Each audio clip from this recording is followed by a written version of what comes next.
Have you ever looked at, the state of governments around the world, or maybe even just your own, and wondered what really makes them work well or fall apart? Yeah, why do some nations seem to get it right while others just keep struggling, often hitting the same walls? These are huge questions, Mhm. definitely. And today, we're diving deep into a really significant attempt to answer them.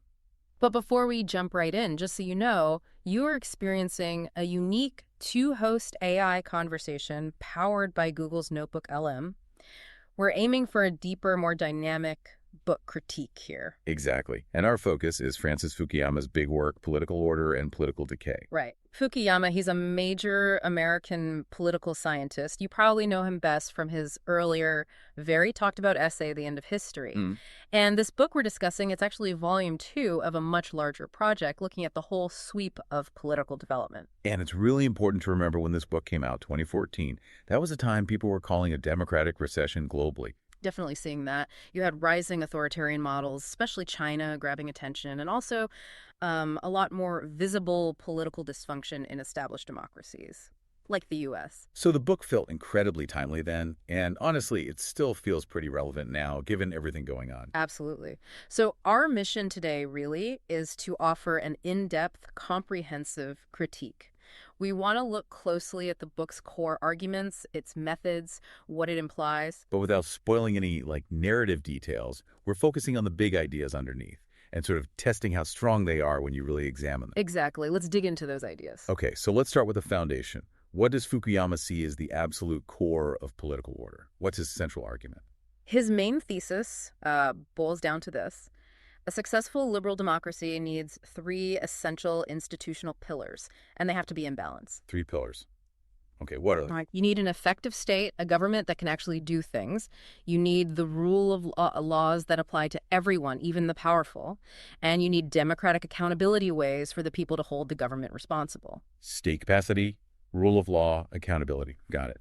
And the key is the balance between them. Precisely. All 3 need to be there and working together, not pulling in opposite directions. That's his ideal. Okay, that framework makes sense. Mm-hmm. But the book's title also includes political decay. So what happens when things go wrong? What is decay for Fukuyama? Right. So political decay is what happens when those institutions get rigid. They stop adapting to new challenges. Or, and this is really central to his argument, they slide back into what he calls patrimonialism. Patrimonialist. Oh, Okay, correct. that sounds academic, but I feel like we know what it means in practice. Break it down for us. Yeah, it's a core concept for him. He basically describes it as the very natural human tendency to favor your family, your friends, your tribe, prioritizing those personal connections over impersonal rules or institutions. So it's like cronyism or giving jobs to your buddies instead of the most qualified person, that kind of And thing. exactly that. It's putting loyalty to your group above objective standards, merit, or the public good. It's the opposite of how a modern impersonal state is supposed to function. That feels depressingly familiar sometimes. Hmm. So how does Fukuyama back this up, this claim that decay happens through rigidity and this slide back to patrimonialism? What evidence does he use? He uses a lot of history. He looks at, say, Chinese dynasties or Mamluk Egypt. He argues their highly developed systems eventually became too inflexible, too rigid, and then powerful families or groups started carving out exceptions for themselves. That's the patrimonialism creeping back in. And does he connect it to today? He does. He even looks at things like modern American lobbying. He sees that as a kind of contemporary patrimonialism where well-connected interest groups can bend the rules or capture parts of the state for their own benefit, distorting those impersonal norms. Okay, that's his evidence. Now for the critique part. How strong is that evidence? Does it really prove the case universally, or are there holes we can poke in it? Well, the critique suggests that while the examples are really interesting and they illustrate his point well, the method relies pretty heavily on analogy. He's drawing parallels across very different times and places. So it's more like storytelling than, say, statistical proof. Kind of. It's not really systematic comparative analysis in a strict sense. So it raises questions about generalizability. Can we really say this always happens this way based on these specific examples? It makes you wonder about the path for newer nations, too. That's a fair critique. It's suggestive, but maybe not conclusive. So if decay is the problem, what's Fukuyama's ideal? He talks about getting to Denmark, right? What does that mean? Yes, getting to Denmark is his famous shorthand for the political ideal. For him, Denmark represents the pinnacle of good governance, a effective, low corruption, highly functional institutions. And is that just his opinion, or is there data behind the Denmark ideal? Oh, there's definitely data. Comparative governance indicators consistently rank Denmark and other Nordic countries very high on things like low corruption, government effectiveness, rule of law. So it's not just a random choice, it's his benchmark based on measurable outcomes. Okay, so Denmark looks great on paper.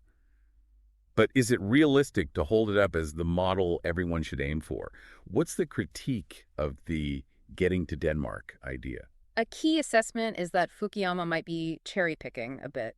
He focuses on the successful outcomes in Nordic countries. Without maybe fully accounting for how they got there. Exactly. The critique argues he doesn't give enough weight to the unique historical path, the cultural factors, the smaller, more homogenous populations maybe, things that make it hard to just copy-paste the Danish model onto, say, a large, diverse country with a totally different history. The ingredients might just not be the same. Right, context matters. So that's the ideal. What about his home country? What's his diagnosis of the American political system? He has some pretty strong criticisms there, doesn't he? He does. He argues the U.S. system suffers from excessive veto points. Basically, too many places where political action can be blocked. Leading to What he calls vetocracy, a system where it's easier to stop things than to get things done, resulting in gridlock and ineffective governance. And his evidence for American vetocracy. What examples does he point to? And crucially, what's the counter-argument? He looks at recent major legislation, things like the Affordable Care Act, ACA, or the Dodd-Frank financial reforms. He argues their immense complexity and the difficulty in passing them show this vetocracy in action interest groups and multiple actors watering things down or blocking progress. Makes sense. They were complicated bills. They were. But the counter-critique says, hold on, maybe he's confusing policy complexity, which might just be the result of trying to solve hard problems in a diverse democracy, with actual institutional failure. And maybe those veto points exist for good reasons. Exactly. The critique also raises concerns that in pushing for more efficiency, he might be overlooking the importance of democratic legitimacy. Those checks and balances, those veto points, they often exist to protect minorities, ensure deliberation, and build broader consent, even if it's messy. That tension between efficiency and democratic process is a huge theme, isn't it? It makes you think. And speaking of deeper understanding, if these kinds of questions about balancing efficiency and legitimacy or the purpose of political systems really interest you, you might want to check out our YouTube channel, Mindful Moments. Yeah, we explore similar complex ideas there through AI-driven book analyses, summaries, and critiques, all designed to spark reflection and, hopefully, rational thought. Definitely worth a look. Okay, let's get back to Fukuyama's arguments. Another really big one is about sequencing. He thinks the order in which institutions develop is critical, right? Yes, absolutely crucial in his view. He argues whether a strong state emerges before, after, or alongside the rule of law and democracy has massive long-term consequences for how stable and effective that political system will be. How does he illustrate that? What examples show this sequencing matters? He contrasts cases. He looks at Germany and Japan, for instance, where he argues a strong autonomous state bureaucracy developed before full democratic accountability arrived. He suggests this sequence led to more effective states later on. Okay, state first, then democracy, and the alternative. He contrasts that with places like, say, Greece or Italy, where he argues democracy, or at least mass political participation, emerged before a similarly strong, impartial state was fully formed. He thinks this different order led to weaker state capacity and different kinds of political challenges down the road. Interesting comparison. But again, what's the critique here?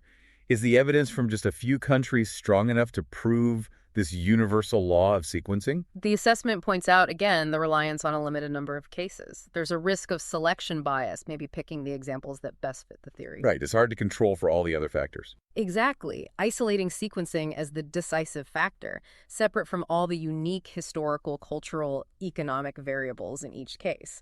That's really difficult. So the evidence is suggestive, but maybe not definitive proof of a strict rule. Okay, so we've laid out his main claims, the evidence, and some of the initial critiques. Now let's shift gears slightly and think about the kind of knowledge we're dealing with here. Using a sort of Adlerian lens, where does Fukuyama operate on the level of opinion versus knowledge, understanding, or even wisdom? That's a great way to frame it. On the level of opinion, you can see some of his clear preferences shining through.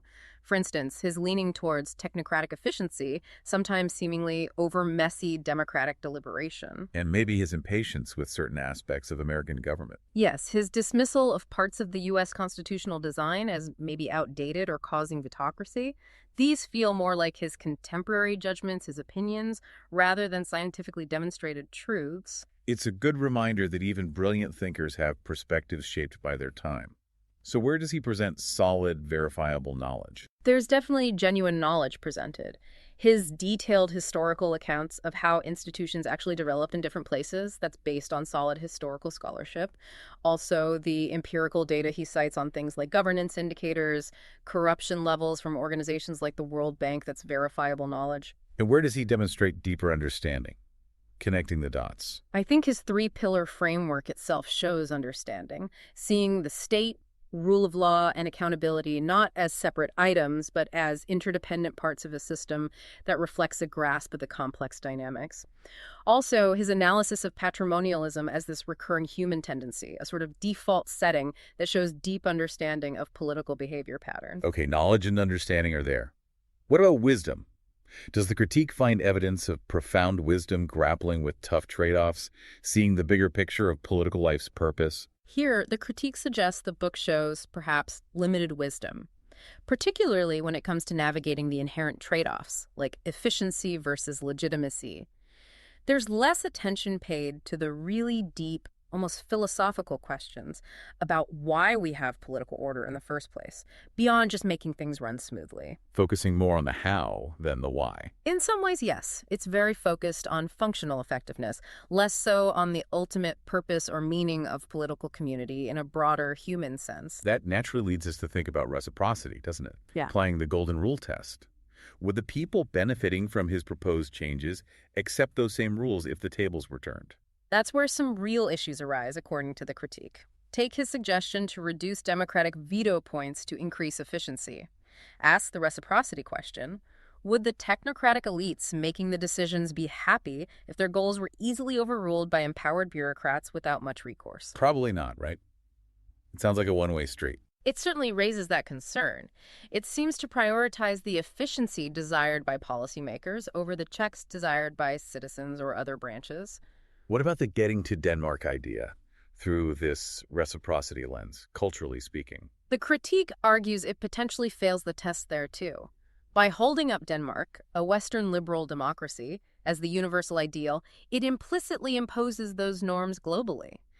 Does it adequately ask whether other cultures would want their values and traditions treated as the universal benchmark for the West to follow? It assumes one model fits all, potentially without asking if everyone wants that model. Exactly. It risks suggesting other cultural paths are just deviations from the correct Western one, which lacks reciprocity. And linking this back to legitimacy, how does emphasizing bureaucratic power over popular input affect reciprocity with citizens? Well, if you shift power towards unelected bureaucrats and away from mechanisms of popular accountability, you're essentially asking citizens to accept decisions made for them, potentially without the level of influence from them that they feel is right. That violates a core sense of reciprocity in a democratic system, the idea that those who govern are accountable to the governed. Okay, let's bring this home to the U.S. context again. How do Fukuyama's ideas stack up against the stated aims in the preamble of the U.S. Constitution? Let's take form a more perfect union or secure the blessings of liberty. This is a fascinating exercise. The critique suggests his focus on state capacity aligns well with provide for the common defense. A strong state is needed for that, so why be strong there? But for others, It's more complicated. His critique of checks and balances aimed at efficiency could arguably increase polarization, working against form a more perfect union, so maybe weak there. And increasing bureaucratic power at the expense of democratic control could be seen as a threat to secure the blessings of liberty. Again, potentially weak. what about ensured domestic tranquility? You could argue that highly technocratic solutions, bypassing democratic debate, might actually increase social unrest if people feel ignored, so maybe weak there too. Establish justice and promote the general welfare might be moderate, depending on whether you think efficiency automatically leads to justice and welfare for all. It really highlights the inherent tensions in constitutional design. Now, the critique also flagged some potential logical fallacies in the book's reasoning. Can you outline a couple of the main ones? Sure. One that comes up is the false dilemma. The book sometimes presents the choice as starkly between efficient technocracy and hopeless democratic gridlock. Ignoring any middle ground. Right, ignoring possibilities for systems that blend efficiency with strong democratic accountability. Another one is potentially hasty generalization. As we discussed, using a few historical cases like the sequencing argument to make very broad, universal claims about how all political development works or should work. It's easy to see how building such a large-scale theory could lead to those. Okay, let's circle back one last time to the wisdom assessment. Thinking long-term, what are the broader social, economic, or even spiritual implications if Fukuyama's more technocratic leanings were fully implemented? Socially, the critique warns that an overemphasis on technocracy could erode democratic culture. If citizens feel their participation doesn't matter much compared to expert decisions, they might disengage, which isn't healthy for democracy. And his framework doesn't offer much guidance for societies grappling with deep value disagreements. It tends to treat them as technical problems. And economically. Economically, while a more efficient state might boost growth, the critique suggests that if it comes at the cost of democratic accountability, it could worsen inequality. The system might become very efficient at serving certain powerful interests, but less responsive to broader societal needs. And the spiritual, or let's say meaning dimension. That's a key point in the critique. The book largely sidesteps deeper questions about the ultimate purpose of political community. Is it just about delivering services efficiently? Or is it also about dignity, justice, human flourishing in a non-material sense?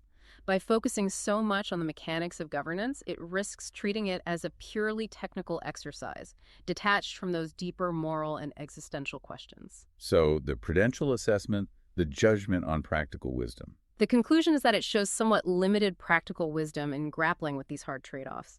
There's a tendency to believe better institutional design is the primary solution, perhaps underestimating the need for changes in culture, values, and moral understanding to address deep political challenges. Okay, well, we have definitely put this book through its paces today. Let's try to synthesize all this into a balanced conclusion.